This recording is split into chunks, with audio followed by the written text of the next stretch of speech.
สวัสดีครับคลิปนี้จะมาอัปเดตแผนหลังจากแท่ง4ชั่วโมงเพิ่งจบไปเรามาดูกันว่าในเดย์ตอนนี้เดินทางยังไงก็คือมันเดินทางลงมาเนาะแล้วนี่คือโซนที่เรามี Demand Day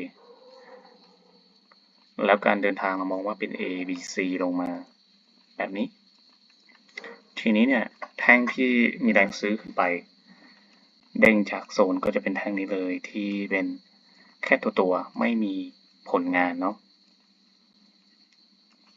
เราจะตีกรอบตรงนี้ไว้แล้วก็ตัวนี้คือกรอบไซด์เวย์เนาะทั้งหมดนี่ก็ยังเดินทางเป็นอินไซด์อยู่ตรงนี้เราจะมีโซนที่เป็นโซนต้นทุนหรือโซนราคาถูกของมันเราก็จะให้เป็นแนวรับเนาะแล้วจัดดรอปไปดูการเดินทางของมันภายในตรงนี้ไป4ชั่วโมง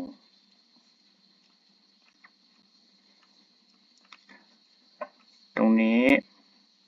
ชุดที่มันซื้อขึ้นมาเป็น A B C แล้วมันลงมาใช้อันนี้เป็นดีมานด์นะครับเป็นดีมานด์ของ4ชั่วโมง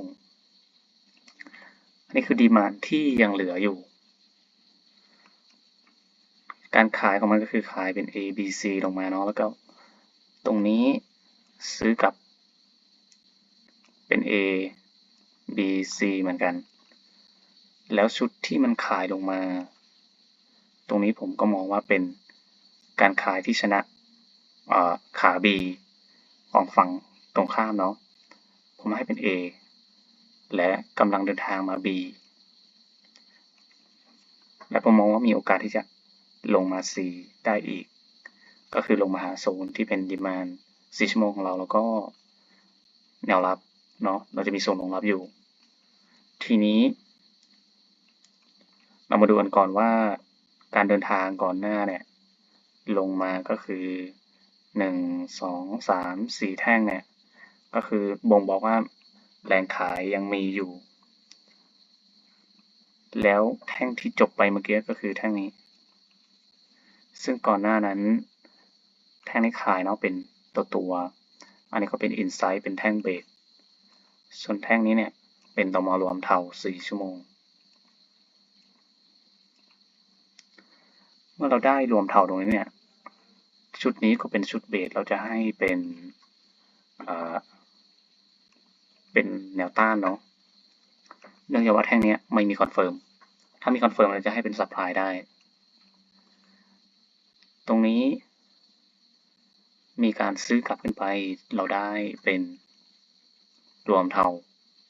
สีเขียว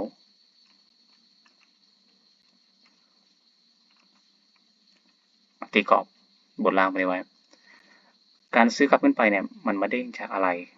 ซึ่งก็จะมีตรงนี้ก่อนหน้านั้นมันมีโซนที่เป็นโซนแนวรับของชุดที่มันขึ้นไปตรงนี้เนาะอาจจะเห็นชัดใน1ชั่วโมงจะเป็นต้นทุนด้วยตรงนี้ซื้อขึ้นไปเป็น ABC ตรงนี้มีต้นทุนตรงนี้ราคาก็มาเด้งแล้วเหลืออยู่เท่านี้เนาะกลับมาที่4ชั่วโมงแล้วมันรีเจ็คขึ้นไปเป็นปิดอินไซด์แล้วก็แท่งนี้เนี่ยสามารถที่จะเสียบแท่งอินไซด์ได้แต่ว่าไม่สามารถเสียบนักลงทุนหลักซึ่งก็เป็นแท่งอินไซด์ทั้งหมดเลยตรงนี้เนาะได้เป็นรวมเทาแล้วทีนี้เราก็จะดรอปไปดูการเดินทางของมันที่ขึ้นไปที่เรามองว่ามันจะขึ้นมาเป็น B ของเราเนี่ยซึ่งเราก็จะมีโซนนี้เนาะเป็นโซนแนวต้านซึ่งเราสามารถตีได้ถึงนี่เลยแล้วก็ดับไปดู1ชั่วโมง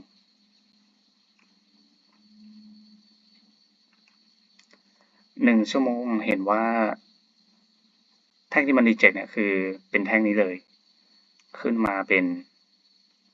รวมเทาเนาะมีแท่งนี้มาคอนเฟิร์มเป็นรวมเขียวแล้วแท่ง4ชั่วโมงเนี่ยมันมีนักลงทุนกี่กลุ่มก็คือ1มีแค่กลุ่มเดียวเนาะถ้านับจาก4ชั่วโมงแต่นับแรงขายเนี่ยก็คือตรงนี้ก็จะเป็นส่วนรวมของ1ชั่วโมงด้วยแท่งนี้ก็เป็นส่วนตัวชนะ สวิงตรงนี้ได้ผมมองว่าตรงที่ซื้อขึ้นไปเนี่ยเป็น A มีโอกาสย้อนลงมาเป็น B เพื่อมา C เป็นลักษณะนี้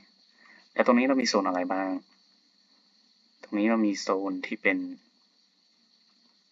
ต้นทุนอันนี้ก็จะเป็นดีมานด์1 ชั่วโมงเนาะถ้าเราดู4 ชั่วโมงตรงนี้เนี่ยก็จะเป็นโซนของต้นทุนเราสามารถตีถึงตรงนี้เลยตีถึงตรงนี้ได้เลยแล้วก็ชุดนี้ที่เรามองว่าเป็น A ลงมาก็จะเป็น B ขึ้นไป C ถ้าราคาลงมาตรงนี้เนาะลงมาเป็นขา C ถ้าลงมาแล้วเป็นรวมเทาเนี่ยแล้วมีแท่งหักหลังเราก็สามารถที่จะหาจังหวะบายขึ้นไปได้ขึ้นมาหาชุดนี้แล้วถ้าหากว่าชุดนี้เนี่ยเมื่อซื้อขึ้นมาแล้วเป็น ABC แบบนี้เนาะแล้วมีคอนเฟิร์มในชุดนี้เนี่ยเราสามารถที่จะหาจังหวะเซลล์ได้เหมือนกันเพราะว่าสภาวะตอนนี้มันอย่างไซด์เวย์เนาะ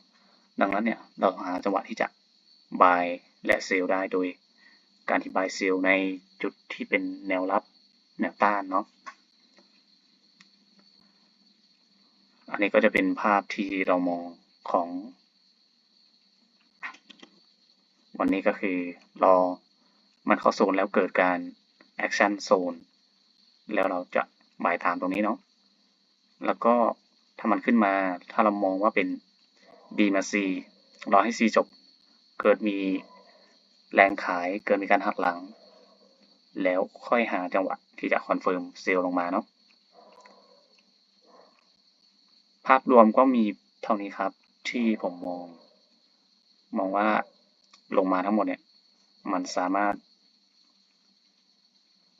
เสียบฝั่งซ้ายมือตรงนี้ของ4 ชั่วโมงเดี๋ยวมันก็ย้อนขึ้นมาแล้วก็สามารถที่จะลงมาได้อีกสำหรับคลิปนี้ก็มีประมาณนี้ครับขอบคุณครับ